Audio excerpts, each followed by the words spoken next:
जैसा कि हमको पता है 7 तारीख जो लास्ट डेट थी जिसमें यूजीसी नेट के जितने भी एग्ज़ाम कंडक्ट होने थे वो सारे कंप्लीट हो चुके हैं। अब कंप्लीट होने के साथ साथ एक एक्सपेक्टेड कट ऑफ कितनी होती है, यानी कंप्यूटर साइंस डोमेन में एक्सपेक्टेड कट ऑफ कितनी होगी, बाकी जितने ओवरऑल जो यूट्यूबर हैं वहाँ आपको वीडियोस मिल जाएगी जिसमें हम कट ऑफ के बारे में बात करें। इवन मैंने भी एक वीडियो पोस्ट किया जिसमें मैंने कंप्यूटर साइंस के पिछले साल के कुछ कंपैरिजन को कंबाइंड करके मैंने एक एक्सपेक्टेड रेशियो निकाला है। ठीक है, मैंने 2-4 जगह चेक भी किया, वो एक्सपेक्टेड रेशियो 2-4 लोगों से मैच भी खा रहा है, बट वो एक्सपेक्टेड रेशियो यही है पिछले प्रीवियस ईयर के एनालिसिस को देखकर। फिर उसके बाद एक बड़ी टेंशन और दिमाग में बनती है, वो बड़ी टेंशन दिमाग में ये बनती है कि इस साल हमने कई सारे ऐसे यूट्यूब वीडियो थंबनेल्स और यूट्यूब पे कई सारे वीडियो देखे जिसमें हमें बताया गया एनटीए कंप्लीटली खत्म हो जाएगा, सॉरी यूजीसी कंप्लीटली रिप्लेस हो जाएगा। अब यूजीसी रिप्लेस हो जाएगा तो एग्जाम कौन कराएगा, एग्जाम करने के बाद इसका पूरा प्रोसेस क्या होगा, ये दिमाग में कई सारे ऐसे प्रॉब्लमेटिक थॉट्स चल रहे हैं। अब इन सारे थॉट्स को हमें किस तरीके से रेक्टिफाई करना है वो तो आगे शायद हमें धीरे धीरे पता चलेगा, बट एक्चुअल में हुआ क्या है उसको एक बार देख लेते हैं। कौन कौन सी बॉडी रिप्लेस हुई है और कौन कौन इसमें क्या करेगा। ठीक है, पहले ये मैंने कम्प्लीटली टोटल बिल पढ़ा है, तो ये बिल मुझे मजाक से ज़्यादा कुछ नहीं लग रहा। हम एक हिंदू राष्ट्र बनाने की ओर बढ़ रहे हैं जो कि काफ़ी ज़्यादा टिपिकली और अजीब है।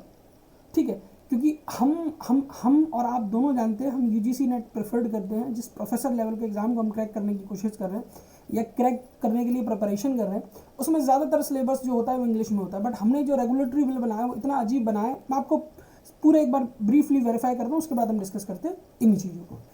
हमने एक बॉडी बनाई जिसको बोलते हैं यूनिफाइड रेगुलेटरी आर्किटेक्चर, एक आर्किटेक्चर बनाया जिसको यूनिफाइड रेगुलेटरी आर्किटेक्चर कहेंगे। ठीक है, उसके साथ साथ ही ये अंडर आएगा VBSA अंडर एंट्री 66।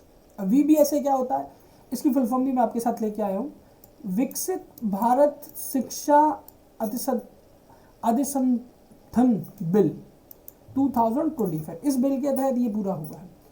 विकसित भारत इसका टॉप सबसे एपेक्स बॉडी है। ठीक है, हम यूजीसी, AICT, NCTE इसको छोड़ के जो विकसित भारत है इसका एपेक्स बॉडी है। और इनने रिप्लेस क्या क्या किया है, हमारे यूनिवर्सिटी ग्रांट कमीशन को रिप्लेस किया है, जो हायर एजुकेशन को रेगुलेट करने की अथॉरिटी थी, जहाँ से सारी चीज़ें रेगुलेट होती थी, उसको चेंज कर दिया।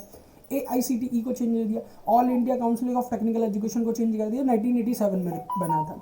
उसके साथ साथ हमने इसमें उसको भी चेंज किया, NCTE को, जो हमारा मेजरली NCTE था, national council of teacher education था, उसको भी चेंज कर दिया। अब इसकी जगह हम नया क्या लाए उसको एक बार पढ़ते हैं। नया हम लेके आए विकसित भारत शिक्षा विनिर्माण परिषद, जो रेगुलेटरी बॉडी होगी। अब सोचिए इसको पढ़ने में इतना प्रॉब्लम और याद करने में क्या होगा। अब आगे बढ़ते हैं सेकंड पॉइंट, VP शिक्षा गुणवत्ता परिषद, VP शिक्षा गुणवत्ता परिषद। ठीक है, ये वही है ना, आपने एक मनरेगा को चेंज करके जी राम जी जैसा कुछ बनाया था, वो भी काफ़ी ज़्यादा इलॉजिकल था। वैसे ये सारी चीज़ें मतलब आप टेक्निकल एजुकेशन को कहाँ ले जा रहे हो। ठीक है, AICTE को रिप्लेस करने के बाद, ऑल इंडिया टेक्निकल एजुकेशन को रिप्लेस करने के बाद VP शिक्षा गुणवत्ता परिषद जो एक्रेडिटेशन देगा। ठीक है, इसके बाद जो थर्ड बॉडी बनी वो बनी VP शिक्षा मानक परिषद, मतलब मानक जो आपको स्टैंडर्ड ऑफ काउंसलिंग देगा। अब ये तीनों नाम आपने रेगुलेट किए। ठीक है, इसके बाद एक मैंने डिटेल एक वेबसाइट है जिसमें ये कंप्लीटली बिल कंबाइंड है, उसका लिंक मैं आपको डिस्क्रिप्शन बॉक्स में डाल दूंगा, वहाँ से आप लिंक के थ्रू कंप्लीट पढ़ लेते हैं। बट थोड़ा मैंने स्नैपशॉट लेके भी अरेंज किया है अपने पावर पॉइंट स्लाइड पर, तो एक बार हम उसको भी देख लेते हैं।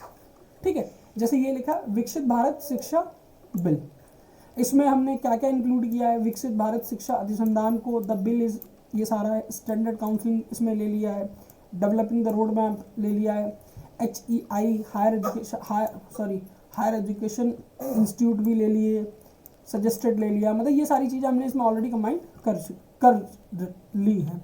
ठीक है, currently UGC allocate the grant to the university and colleges under the bill of the commission or its counseling will not have any power regarding the funding of HECA।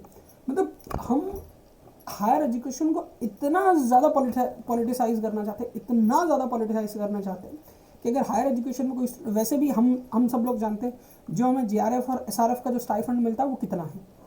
ठीक है, आप अच्छी तरीके से रिसर्च नहीं कर सकते, बट फिर भी उसमें भी काम चल रहा था। अब आपने ये भी चेंज किया, इतना ज़्यादा एजुकेशन को पॉलिटिसाइज कर दिया एजुकेशन इतना ज़्यादा पॉलिटिसाइज किया गया कि अब ये बिल अजीब है। अब इसके बाद एजुकेशन मतलब इसके बाद एनटीए सिलेबस बदलेगा या नहीं बदलेगा ये भी सस्पेंस है, ठीक है। और इसके बाद पहली बार हमने ये भी देखा एमपी में नेगेटिव मार्किंग की गई असिस्टेंट प्रोफेसर के एग्जाम में।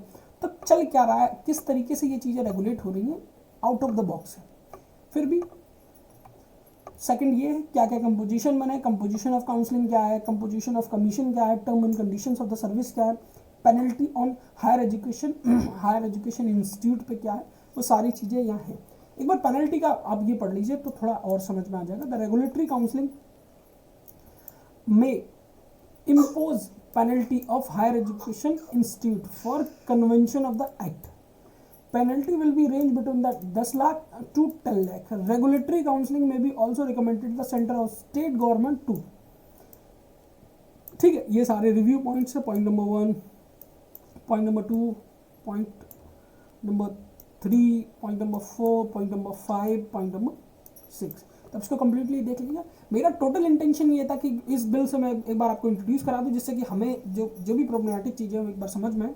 बाकी जैसे ही सिलेबस अपडेट होता है, सिलेबस रिलेटेड कोई भी नोटिफिकेशन आता है, डेफिनेटली मेरे चैनल पे आपको सबसे पहले मिलेगा।